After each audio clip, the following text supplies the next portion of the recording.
Nagsimula na ang pamimigay ng 5,000 pesos na ayuda para sa mga taxi driver. May ulat on the spot si Oscar Oida. Oscar?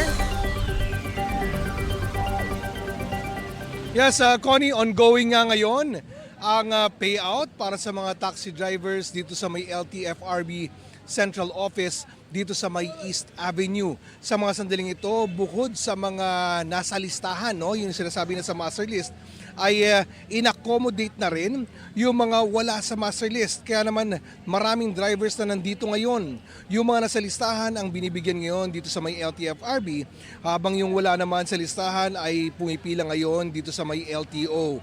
Magtatagal ito hanggang Sabado o bukas. Marami sa mga taxi drivers dito na nagpalipas ng magdamag. Pero marami pa rin daw sa kanila ang wala pa rin sa inilabas na listahan para sa payout.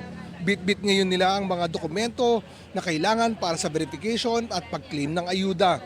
Nang tanungin kung bakit kulang-kulang ang listahan, ayon kay LTFRB Chairman Vigor Mendoza, kulang kasi ang listahang ibinigay sa kanila ng mga operators. Pagtitiyak naman ni DOTR Secretary Giovanni Banoy Lopez, mabibigyan ang lahat ng naririto basta't mapapatunayan na sila ay mga lehitimong taxi drivers. Sa mga sandaling ito ay umabot na nga dito sa labas ng tanggapan ng LTO yung listahan ng mga taxi drivers na umaasang makakakuha ng payout o ayuda. Bagamat hindi naman ito nakakaapekto sa daloy ng trapiko sa mga sandaling ito. Connie? Maraming salamat, Oscar Oida.